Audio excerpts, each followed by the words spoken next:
제가 이 성경 구절을 택하고 그다음에 이 말씀을 준비하면서 한편으로 어, 조금 어려웠습니다. 언약 제목을 언약 가정이라고 딱 정하고 나니까 그때서부터 마음이 조금 부담스러웠습니다.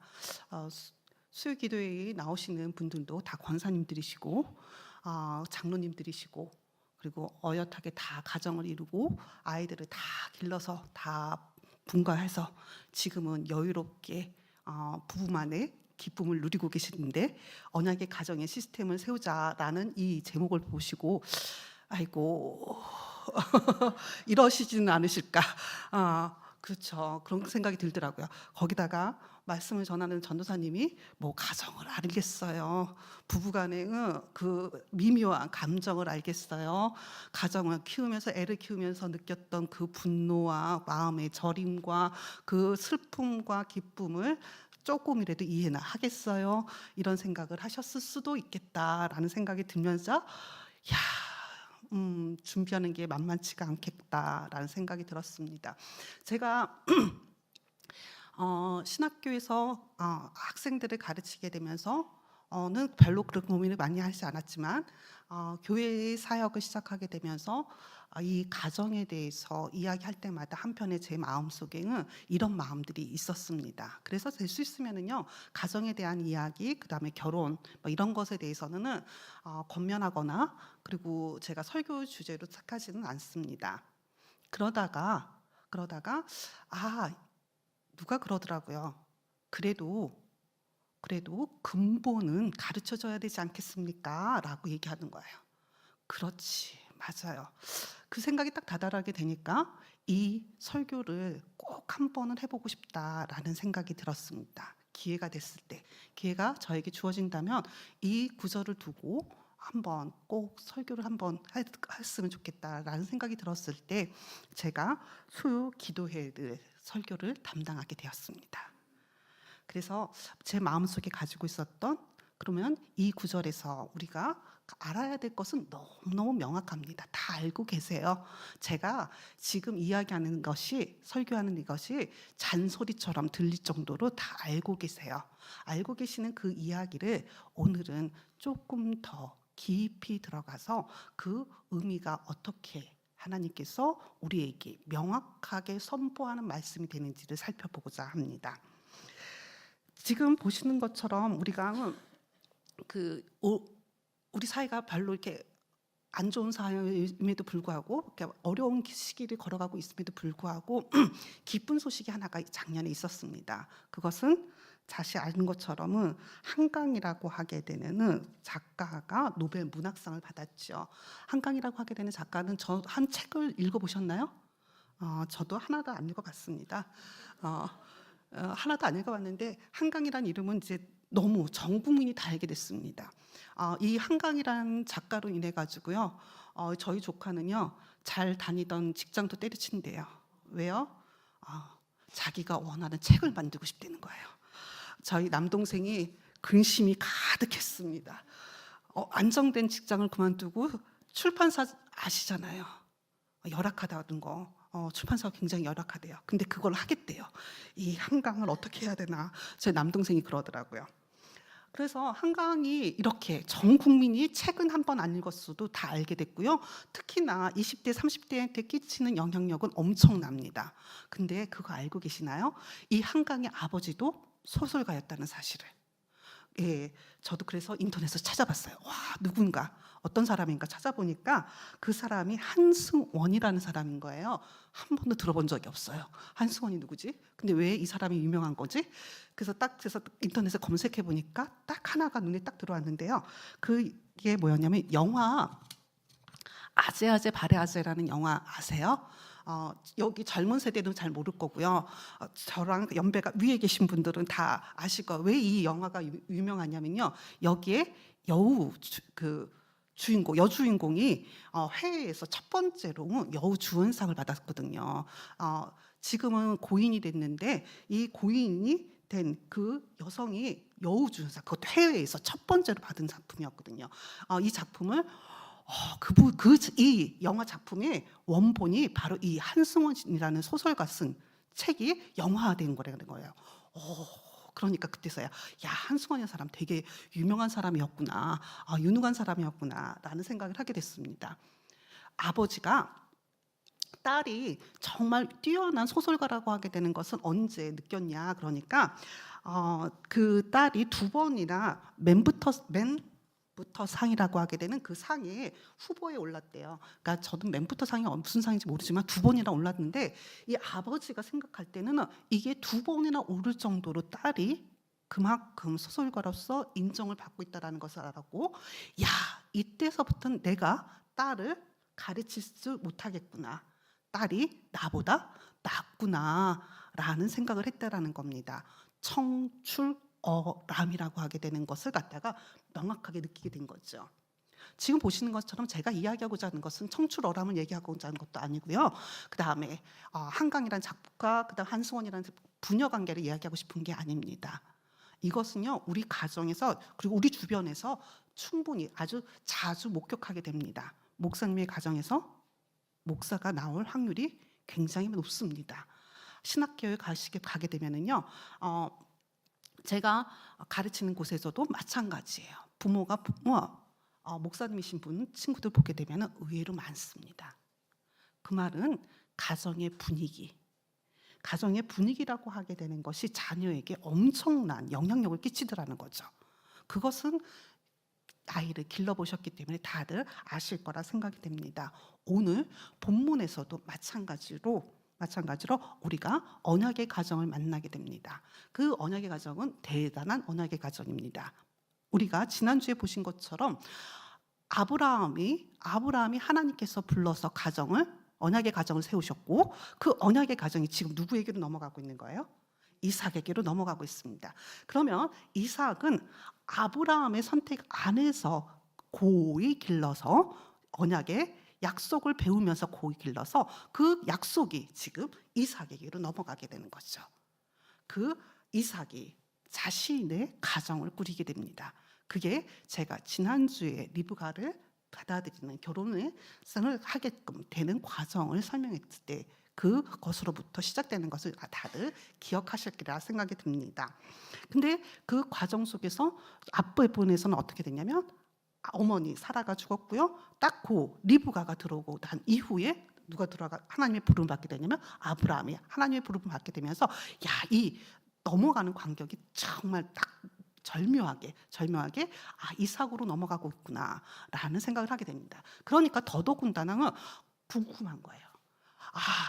하나님의 약속을 받은 아브라함에게서 신앙의 교육을 받은 이삭이 자신의 가정을 꾸리면서 어떻게 자녀를 양육해서 그리고 하나님의 약속을 계승하고 있는지 궁금해지는 거예요.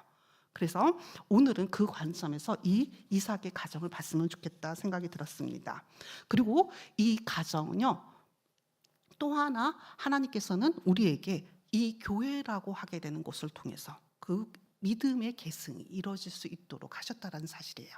그렇기 때문에 좁은 의미에서 이 가정을 넘어서 교회 그리고 우리가 살아가는 삶의 현장에서 이 약속의 가정이 어떻게 계승돼서 믿음이 이어지고 있는지 각자의 삶의 자리에서 적용하는 것이 가능하다는 사실입니다. 이게 중요해요. 이게 가정에게만 적용되는 시스템의 원리가 아니라 교회의 시스템이고 그리고 우리가 그리스도인으로 살아가게 되는 내 삶의 자리에서의 시스템이라는 사실입니다. 그렇기 때문에 단순하게 가정의 시스템으로만 생각하지 마시고 내 삶의 자리에서 이 시스템을 어떻게 내가 구축해 나갈 것인지를 생각하신다 그러면 이 이삭의 가정을 통해서 누리게 되는 복이 엄청나게 크리라 생각이 듭니다. 오늘 본문을 봤습니다. 창세기 보시겠지만 25장 보시게 되면 창세기 25장에 보시게 되면 이 구절을 읽었을 때 여러분들에게 떠오르는 이 가정의 모습은 뭐라 생각하십니까? 어떤 단어가 이 가정에서 가장 먼저 떠오르게 됩니까? 이 가정의 분위기를 우리가 한 단어로 설명한다 그러면 어떤 단어로 설명할 수 있을 거라 생각하십니까? 저에게 떠오르는 것은 편애죠. 지금 보시는 것처럼 25장에서 보시게 되면 뭐라 그러냐면 그 아이들이 장성함에 에서는 익숙한 사냥꾼이었으므로 들사람이 되고 야곱은 조용한 사람이었으므로 장막에 거주하니, 지금 아이들의 성품을 이야기해 줬어요. 그죠? 아이들의 성품이 어떠한 성품인지를, 그래서 태어나게 되면서 아이들이 가지고 있는 기질이 어떤 기질인지를 갖다가 27절에서 이야기하고 난 다음에 28절에서 뭐라 그랬냐면 이삭은 에서가 사냥한 고기를 좋아하므로 그를 뭐 했다고 그랬습니까? 그렇죠. 그러니까 이삭은 누구를 사랑했어요? 에서를 사랑했고요. 그리고 리브가는 누구를 사랑했다라고 얘기했습니까? 야곱을 사랑했어요. 그러면 아버지는 큰 아들을 사랑한 거고 어머니는 작은 아들을 사랑했대요. 그러면 이거는 뭐예요? 편애죠. 아닌가요? 예, 맞습니다. 편애.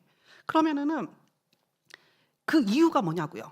편애한 이유가, 에서가 이삭이 첫째 아들을 사랑한 이유가 뭐라고 그랬습니까? 뭘 좋아한대요? 그렇죠. 고기를 좋아해요. 고기를 좋아해요. 그것도 무슨 고기예요? 그렇죠. 사냥한 고기. 사냥한 고기를 한 번도 못 먹어봐서요. 그 고기 맛이 어떤 맛인지는 잘 모르겠는데 이때 당시에는 자급자족을 해야 되는 시기였기 때문에 고기를 먹기 위해서는 뭐를 해야 되는 겁니까? 사냥을 해야 되는 거죠. 그렇기 때문에 에서에 사냥해서 가지고 오게 된 그 고기. 그래서 음식점들 하는 거 보면은요, 고기가 어떻게 해야 된대요? 신선해야 된대요. 뭐 고기가 신선하려면은 오랫동안 고기를 잡아둔 걸 오랫동안 밖에다 두면은 신선할까요? 그렇지는 않을 거예요. 그렇죠? 그래서 뭐 잘하는 음식점들 보게 되면 그날 아침에 산지에서 바로 직송해서 올라온 겁니다. 고기도 바로 전에 도축해가지고 가져온 겁니다. 그렇기 때문에 그 도축한 시간, 산지에서 올라오는 시간은 최대한 줄이는 것이 신선도를 갖다 높이는 일인 거예요. 그죠? 저는 그렇게 이해했습니다. 왜 사냥한 고기를 좋아하느냐? 사냥해서 바로 그 자리에서 먹을 수 있으니까 그 신선도가 엄청 낮겠죠. 그러니까 당연히 맛있겠죠. 그러니까 이삭은 그 고기를 굉장히 좋아했다라고 합니다. 그리고 난 다음에 이 에서의 입장에서도 아버지가 고기를 굉장히 좋아해요. 그러면은 에서의 입장에서 생각한다 그러면 아버지 이삭에게 효도하는 길은 뭐겠습니까? 그렇죠. 고기를 대접하는 거예요. 그러니까 에서는 자신이 사냥한 고기를 아버지가 좋아하시니까 그 고기를 잘 잡아가지고 계속해서 보내드렸겠죠. 아버지를 위해서 드렸을 겁니다. 그러면 아버지는 당연히 그것을 기뻐하게 되죠. 효도하고 그것을 기뻐하는, 아버지가 무엇을 좋아하는지 아고 그것을 맞춰서 하는 에서 봤을 때 뭐 그다지 나쁘지 않은 것 같아요. 그렇지 않나요? 다든지 한편에 고개를 끄덕이고 싶지만 한편에 뭔가가 지금 남는 게 있을 겁니다. 저도 그래요. 저도 그렇습니다. 그리고 나서 보니까 이 리브가는 또한 누구를 좋아하냐면 조용하게 집에 머물러 있으니까 당연히 누구랑 지낼 시간이 많습니까? 그렇죠. 당연하죠. 바깥에 있는 시간에 밖에 나가서 놀고 밖에서 활동하는 시간이 많다 그러면 집에 머물고 있는 엄마랑 같은 시간, 같이 보내는 시간이 당연히 줄어들 거고, 그러면 당연히 엄마의 사랑을 받는 것 또한, 그리고 느끼는 것 또한 줄어들겠죠. 당연한 것 같아요.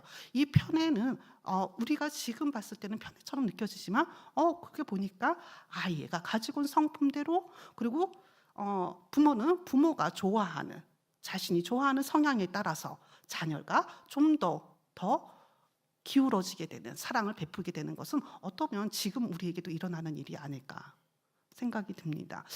제가 극단적으로 편애라고 써서 그런 거지 그럴 수 있을 것 같다는 생각, 일상의 생활 속에서, 우리의 가정 속에서 이런 모습은 쉽게 나타날 수 있지 않을까라는 생각이 듭니다.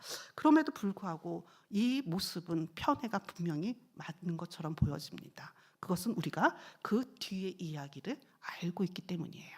이 단서가 앞으로 어떠한 일이 벌어졌는지 우리는 이미 알고 있거든요. 그렇기 때문에 이 단초가 그렇게 쉽게 가슴으로 확 하고 와닿지 않습니다. 왜 편애하게 됐을까요? 단지 내 성향과 맞아서 이 아이가, 그리고 이 아이가 내가 좋아하는 것을 해줘서 그러면 나한테 좋은 것을 해주지 않는 자녀는 미워하십니까?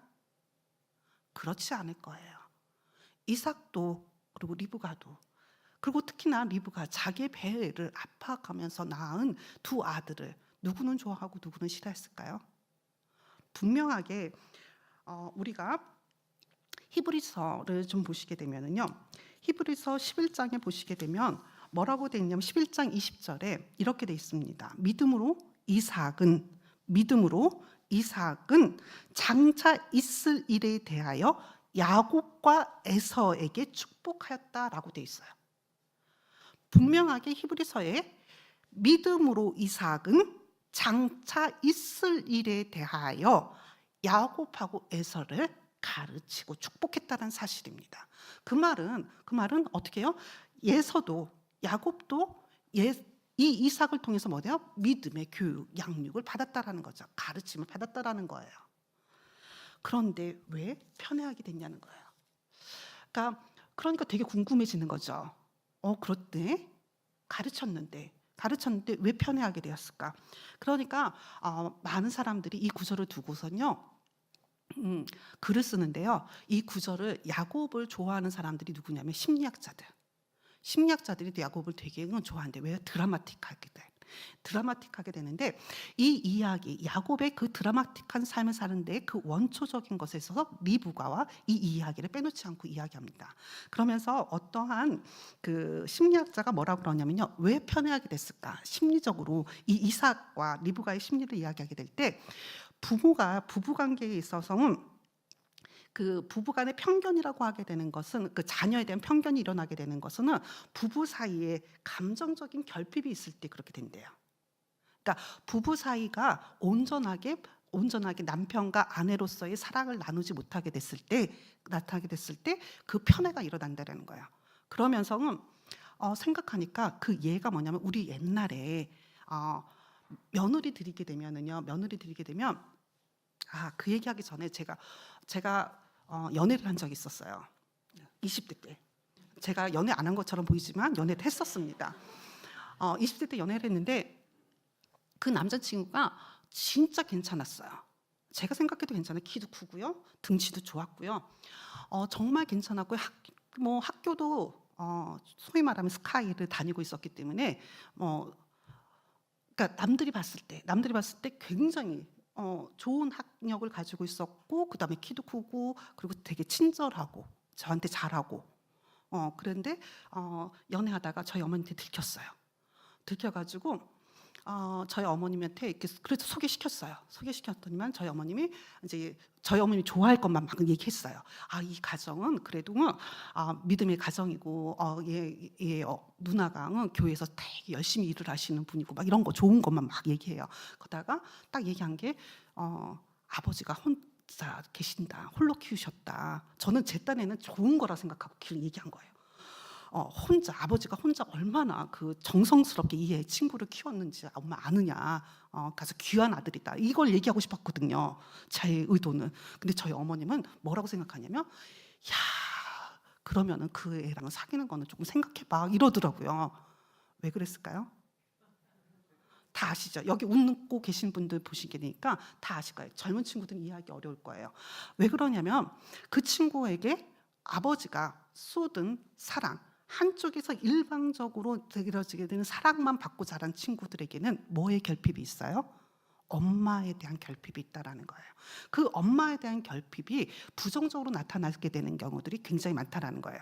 생각해 보니까 우리 옛날에 드라마 같은 데 보시게 되면은요, 부부가 남편은 밖에서 막 하고선 둘째, 셋째 부인을 만들게 되고, 그러면은 집안에 있던 본부인은 누굴 제일 사랑해요? 그쵸, 첫째 아들. 그것도 첫째 아들이 그래서 중요해요. 첫째 아들을 굉장히 사랑하잖아요. 그러고 나니까 그 다음에 이 첫째 아들에 누가 들어와요? 며느리가 들어오게 되면 그때서부터 어떻게 돼요? 집안에? 그쵸, 시기와 질투가 일어나겠죠. 한 남자를 두고 어머니와 며느리가 어떻게 해요? 싸움하게 되는, 그 사이에 끼인 경우가 바로 이런 경우. 그러니까 부부가 온전하게 아버지로서, 어머니로서 그들이 해야 될 본분과 사랑의 관계를 맺지 않았을 때에는 이러한 편애가 일어난다는 거예요. 이게 심리학자의 이야기입니다. 그러면서 우리가 지난주에 읽었던 구절을 갖다가 증거 구절로 갖다가 가지고 오는 걸 보게 됩니다. 24장 67절에를 가지고 들어오는 거예요. 그래서 뭐라고 그러냐면 거기에 67절에 이삭이 리브가를 인도하여 그의 어머니 사라의 장막으로 들이고 그를 맞이하여 아내로 삼고 사랑했다 그랬잖아요. 그죠? 그래서 어머니의 장막에 들인 것을 믿음의 계보를 이어가는 것도 있지만 이 이삭에게는 누구의 자리를 채워주는 거예요? 어머니의 자리를 채워준다라는 거예요. 그리고 나서 그 뒤에 보시게 되면 장례를 치른 이후에도 어떻게 해요? 위로를 받았다라는 것은 이 리브가 아내로서의 위로가 아니라 누구의 위로를 받았다고 생각한 거냐면 어머니로부터 받게 되는 위로를 리브가를 통해서 얻고 있는 것은 아닌가? 그 심리학자는 그렇게 얘기하더라고요. 설득력이 있나요? 설득력이 있나 봅니다. 근데 저는 그것도 그럴 수 있을 것 같아요. 이 구절이 그렇게 해석될 수도 있겠다라는 생각이 듭니다. 근데 조금 다른 각도에서 본다 그러면은요, 우리가 아시는 것처럼 리브가가 아이를 쌍둥이를 낳게 됐을 때 오랜 기간 동안 아이가 없었어요. 그것은 아브라함의 아버지, 그러니까 이삭의 아버지 아브라함에게도 동의를 했었죠. 오랜 시간 동안 아이가 없었어요. 근데 이상하게도 이 이삭에게도 아브라함처럼 그렇게 길지는 않았지만 오랜 시간 동안 아이가 없어서 이삭과 리브가가 하나님께 기도해요. 그게 우리가 아시는 것처럼 25장에 나와요. 25장에서 그렇게 기도를 하고 나니까 근데 아기를 받은 거예요. 아기를 주신 거예요. 그러니까 얼마나 기뻤겠어요.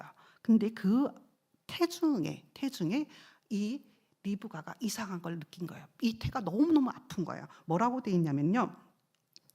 그 25장 22절에 뭐라고 돼 있냐면 그 아들들이 그의 태 속에서 서로 어떻게 했다고 그랬어요? 그래서 제가 인터넷 또 검색했어요. 임신할 때 쌍태가 이 쌍둥이를 임신했을 때 이 산모는 어떻게 느끼냐. 그러니까 보니까 그 다른 사람에 비해서 그것도 케이스 바이 케이스라고 얘기하겠는데 다른 사람에 비해서 이 느끼는 감정이 2배 정도는 된대요. 그래서 공간의 분할이 이루어지기 때문에 굉장히 힘들다라고 얘기합니다. 근데 여기서 싸우는 느낌을 가졌다라는 것은 엄청난 배의 뒤틀림이 있었다라는 거잖아요. 배의 뒤틀림이 있었기 때문에 그렇기 때문에 그가 하나님께 다시 아뢰게 됐죠. 내가 어찌 해야 됩니까? 이 상황에서 내가 지금 어떻게 해야 되냐고 하나님께 지금 물어요. 그때 하나님이 뭘 얘기해 주시냐면 우리가 잘 아시는 것처럼 23절의 말씀을 주십니다. 함께 읽어보시겠습니다. 시작.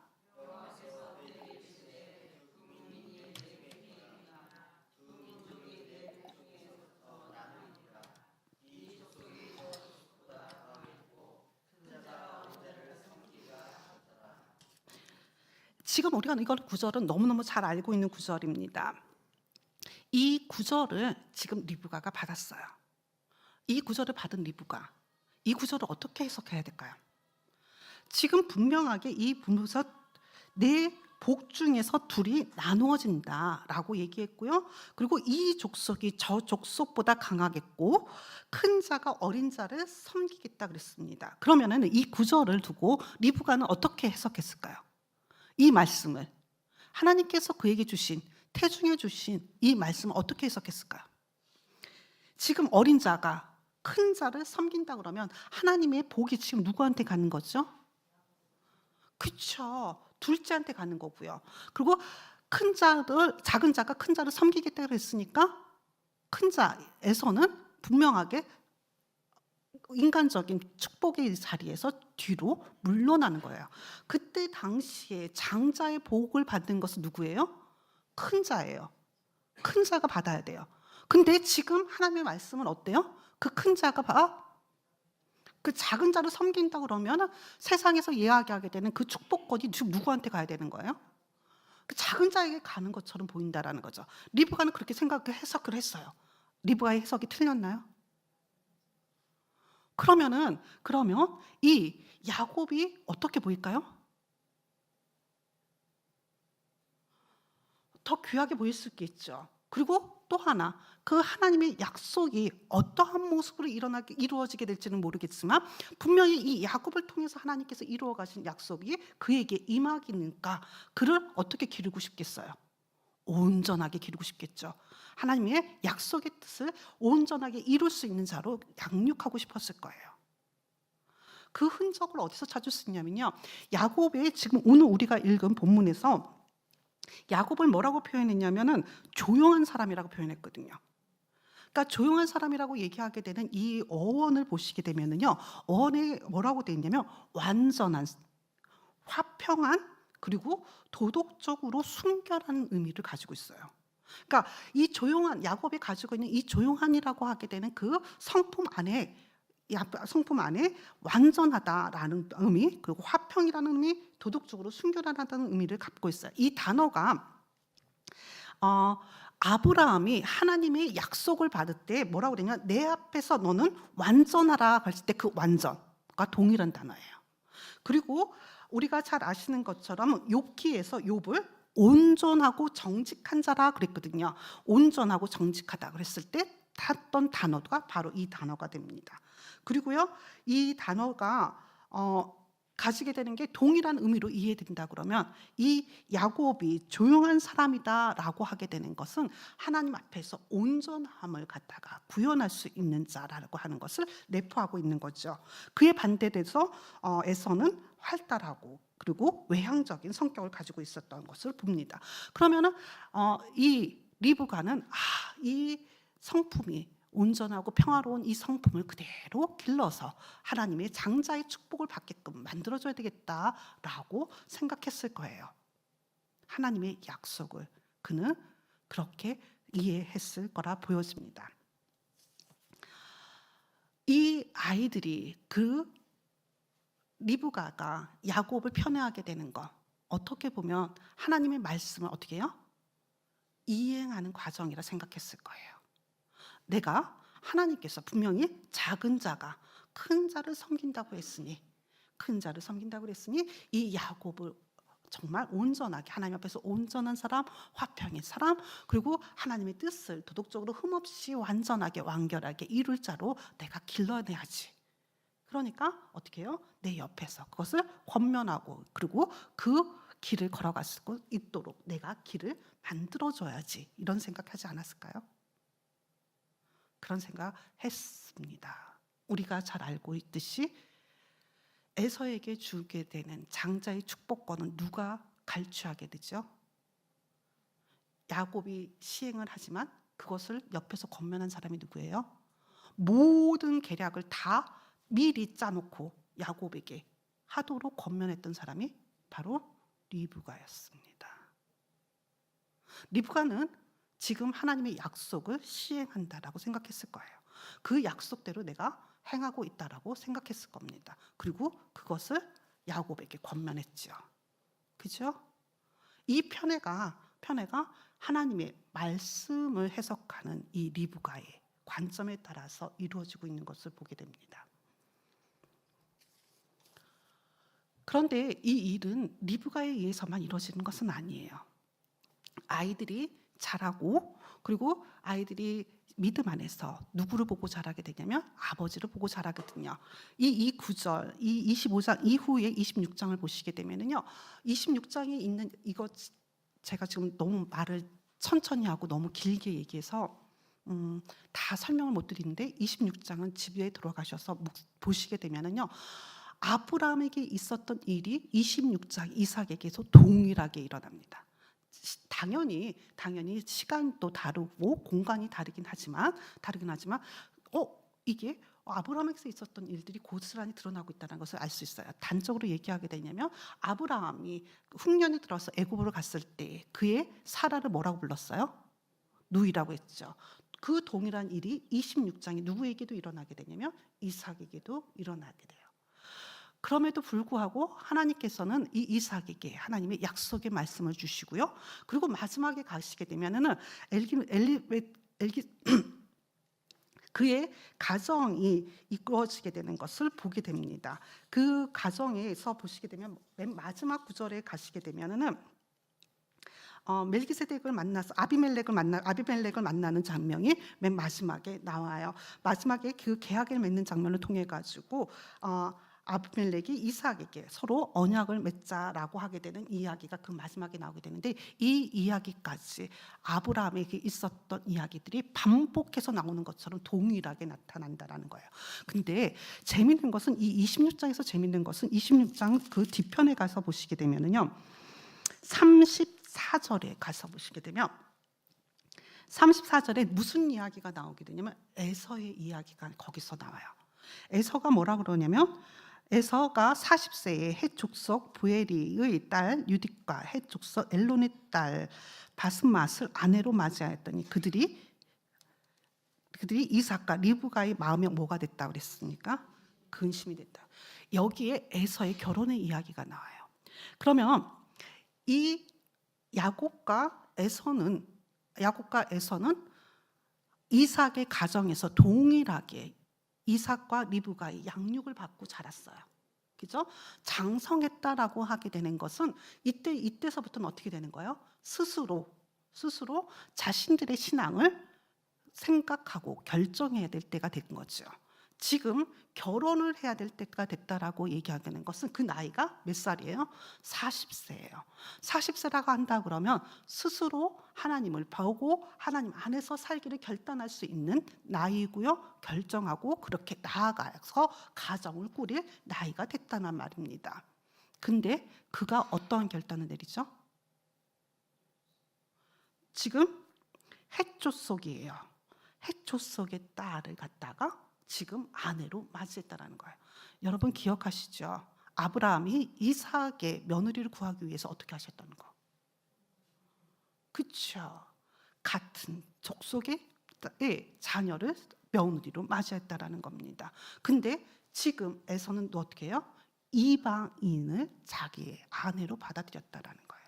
그렇게 되니까 이 이삭과 리브가에게 에서는 어떤 덩어리가 됐어요? 근심의 덩어리가 됐습니다.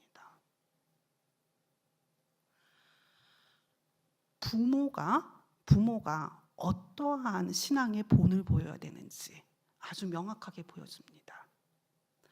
이삭의 삶 속에서는 아브라함의 삶이 보였고요.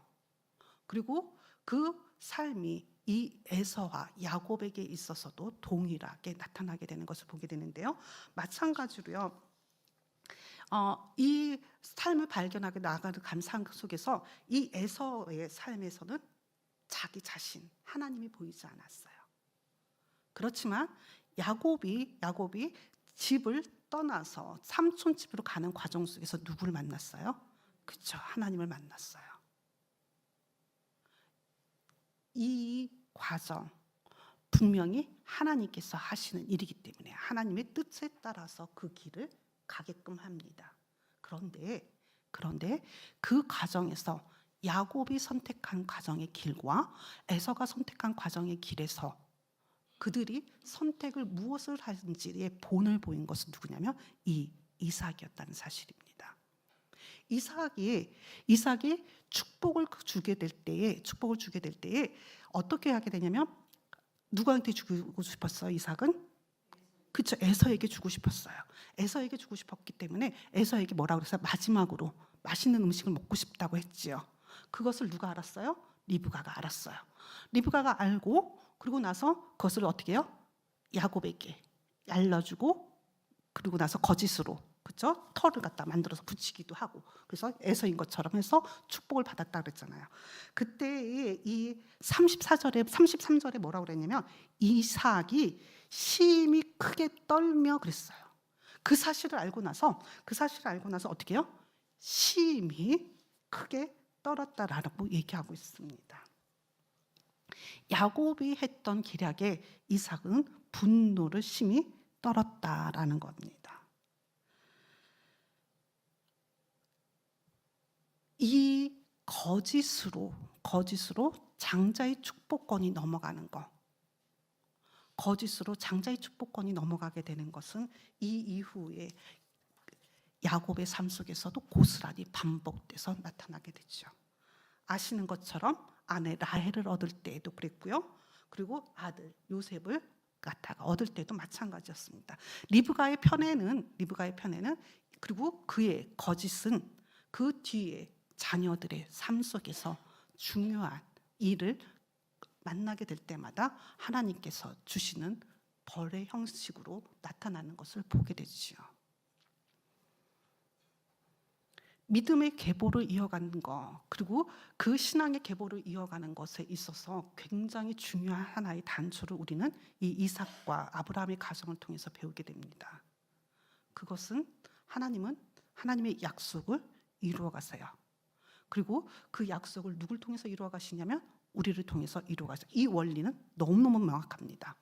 그러면 우리는 그 원리를 어떠한 원칙에 따라서 시행해야 되는지를 배워야 된다는 거예요.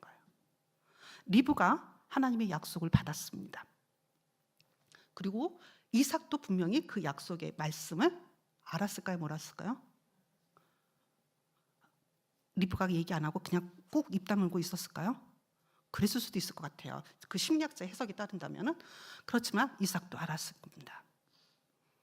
그러면 그 약속이 시행되는 방법은 누구에게 오롯이 남겨져 있습니까?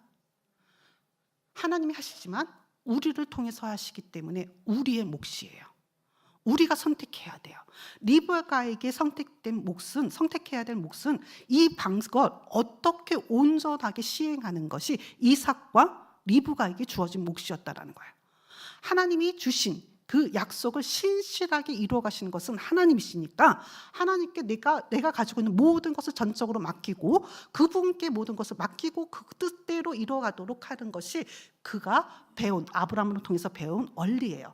그렇기 때문에 이삭은 하나님의 약속을 받은 자로서 살아가요. 그렇지만 아버지가 그 일을 시행하는 가운데서 뭐예요? 사라를 누이로 속였던 것을 자신이 봤거든요. 그렇죠? 그러니까 동일한 사건이 이루어졌을 때 이삭도 어떻게 해요? 그 아버지가 했던 방식, 그 아버지가 하나님을 알고 신뢰하는 자인 것은 분명히 알고 있었지만 그가 당했던 구체적인 사건 속에서 아버지가 선택한 그 선택을 그 아들도 동일하게 선택하더라는 거죠.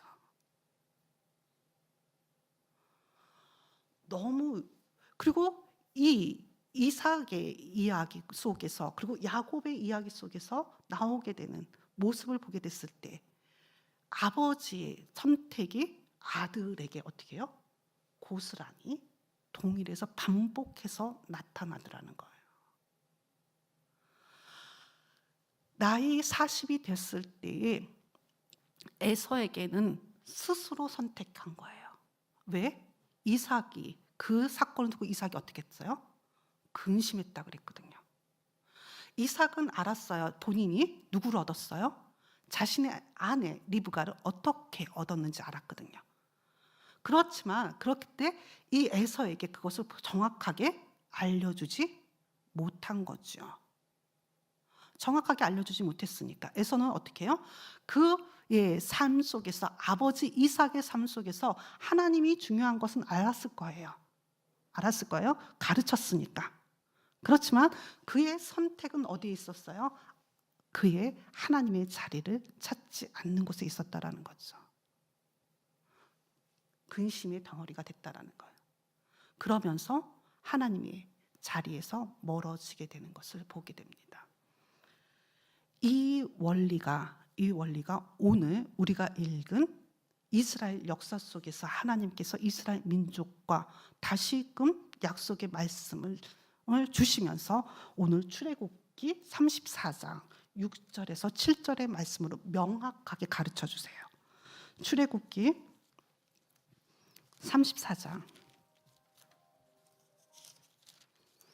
자, 출애굽기 34장 펴보시겠습니다. 34장 6절에서 7절 말씀 저희 다 같이 읽어볼까요? 시작. 여호와께서 그의 앞으로 지나시며 선포하시되 여호와라 여호와라 자비롭고 은혜롭고 노하기를 더디하고 인자와 진실이 많은 하나님이라. 인자를 천대까지 베푸며 악과 과실과 죄를 용서하리라. 그러나 벌을 면제하지 아니하고 아버지의 악행을 자손 3, 4대까지 보응하리라. 이 삶에 나타나는 하나님의 이 약속의 말씀은요, 이스라엘 민족의 족장시대에 이미 나타났고요. 그리고 이 출애굽기에서 모세가 이스라엘 민족을 이끌어가는 과정 속에서 하나님께서 보여주셨어요. 근데 이스라엘 민족은 어떻게 했어요?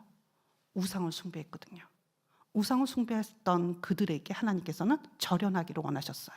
이제는 너희랑 같이 하지 않겠다. 내가 너희와 관계를 끊겠다라고 했을 때 모세가 그 사이를 다시금 어떻게 중지하는 역할을 해요. 그 중재를 하면서 다시금 약속의 말씀을 주시는데 이때는 명확하게 말씀해 주신 거죠.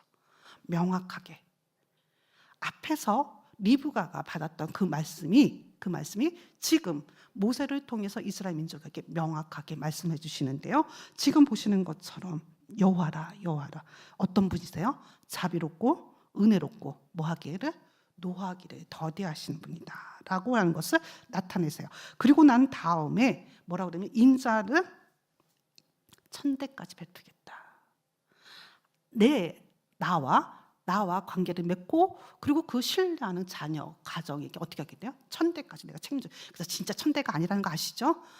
진짜 천대까지 영원히 같이 함께 하겠다라고 얘기해요. 여기까지는 너무 좋죠. 우리는 다 여기까지만 생각해요. 그래서 천대까지 은혜를 받고. 그래서 신앙이 내가 가지고 있던 신앙이 내 자녀에게도 그리고 그 후대에도 영원히 이루어지기를 기대합니다. 근데 뭐라고 그러냐면 악과 과실과 죄를 용서하지는 않으시겠다라고 합니다. 우리는 하나님이 주신 좋은 약속만 기억을 합니다.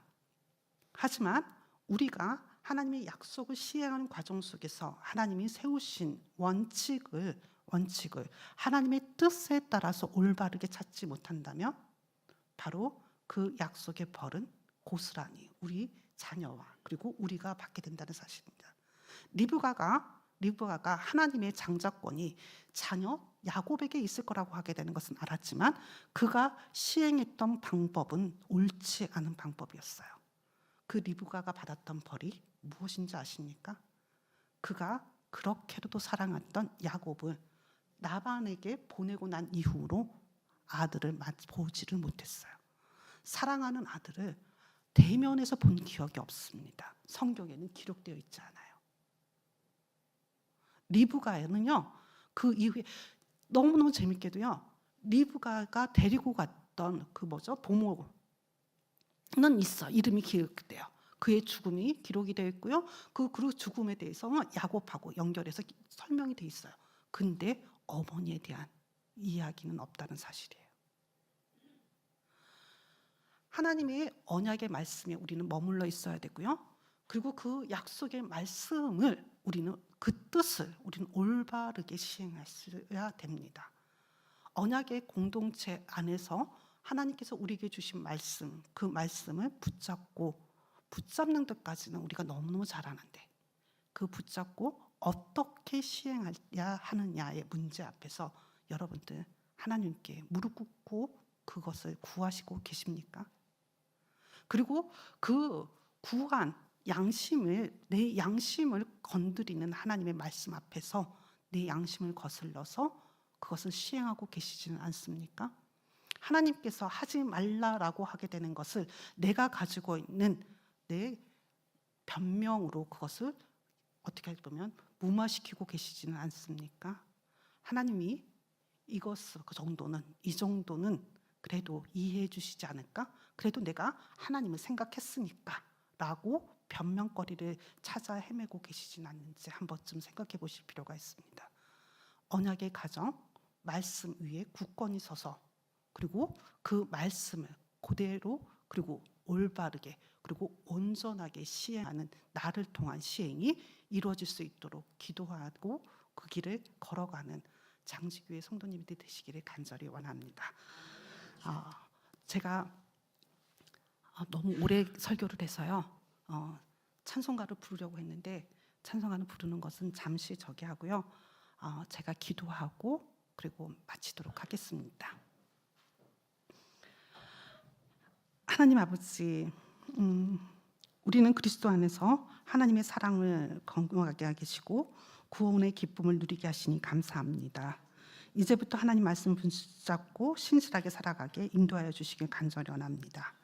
우리의 자녀가 우리가 걸어간 그 길에서 하나님을 만났다고 고백하는 은혜를 누리게 하여 주시길 원합니다. 우리 부모가 하나님의 약속을 붙잡고 당당하게 걸어가듯이 그리고 올바르게 시행하듯이 우리도 아버지와 어머니를 따라서 당당하게 걸어가게 해달라는 기도를 드리는 그 은혜와 행복을 누리는 우리가 되길 간절히 원합니다. 그런 신앙의 부모가 되길 원합니다.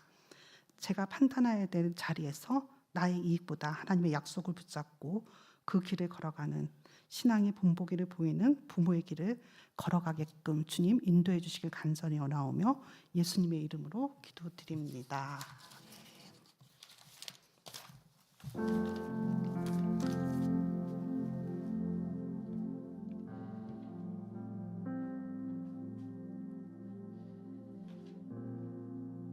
네, 깊이 묵상하고 생각해야 될 말씀을 들었습니다.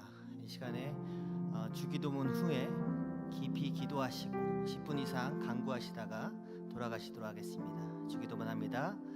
하늘에 계신 우리 아버지여, 이름이 거룩히 여김을 받으시오며 나라가 임하시오며 뜻이 하늘에서 이루어진 것 같이 땅에서도 이루어지이다. 오늘 우리에게 일용할 양식을 주시옵고 우리가 우리에게 죄 지은 자를 사하여 준 것 같이 우리 죄를 사하여 주시옵고 우리를 시험에 들게 하지 마시옵고 다만 악에서 구하시옵소서. 나라와 건세와 영광이 아버지께 영원히 있사옵나이다. 아멘.